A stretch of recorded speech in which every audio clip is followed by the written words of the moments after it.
देश में जारी कोरोना का प्रकोप फिलहाल थमता नजर नहीं आ रहा है। रोजाना आने वाले मामलों में जरूर थोड़ी कमी देखी गई है, लेकिन मौतों का सिलसिला जारी है।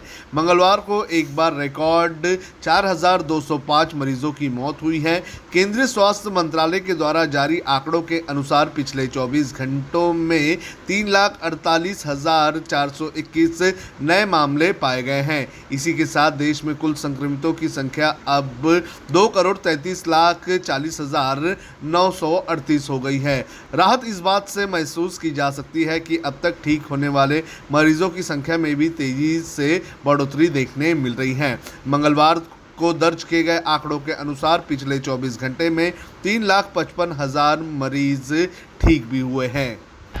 कोरोना की दूसरी लहर से निपटने के तरीकों को लेकर आलोचना झेल रही केंद्र सरकार अब डैमेज कंट्रोल में जुट गई है। इसके लिए अब 3 स्तरीय स्ट्रैटेजी पर काम शुरू हो चुका है। मीडिया रिपोर्ट्स के मुताबिक बेकाबू होते कोरोना से बने माहौल को दबाने के लिए भारतीय जनता पार्टी, केंद्र सरकार और आरएसएस ने पॉजिटिविटी की मुहिम छेड़ी है। बताया जा रहा है कि पॉजिटिविटी की मुहिम के सिलसिले में केंद्र के अफसरों, जिनमें कुछ जॉइंट सेक्रेटरी रैंक के भी शामिल थे, उनके लिए पिछले हफ्ते एक वर्कशॉप रखी गई थी। इसका मकसद यही था कि कोरोना संकट में हो रही निंदा के बीच सरकार के सकारात्मक कामों को जनता तक बेहतर तरीके से पहुंचाया जा सके।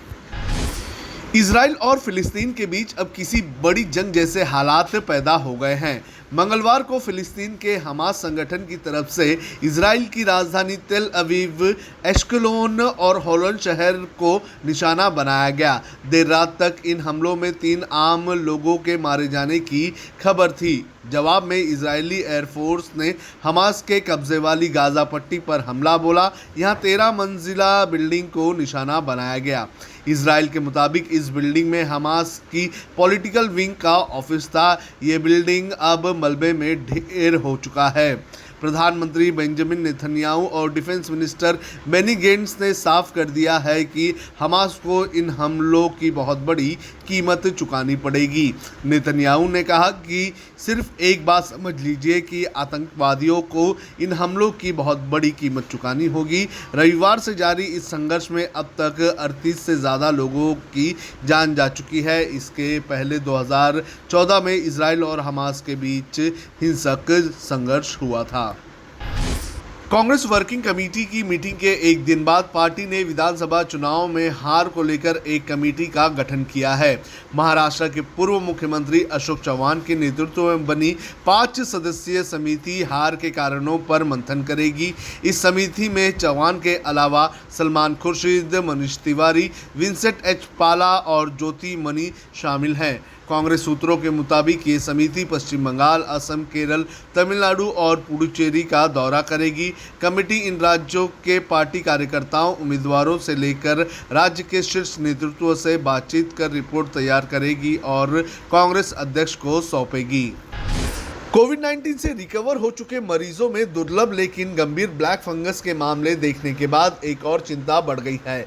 अब तक इस बीमारी के कई मरीज दिल्ली, मुंबई और गुजरात में सामने आए हैं। अब जानकारी है कि महाराष्ट्र में इस संक्रमण के 2000 से ज़्यादा मामले हो सकते हैं। राज्य के स्वास्थ्य मंत्री राजेश टोपे ने ये बयान दिया।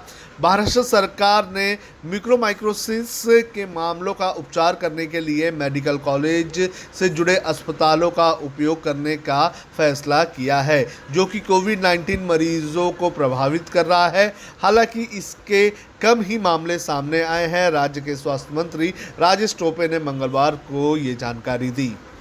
अब खबरें पाइए सबसे पहले हमारे मोबाइल न्यूज़ एप्लीकेशन पर।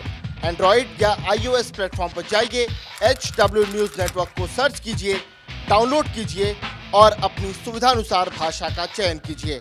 खबरों की भीड़ में अपने काम की खबर पाते रहिए।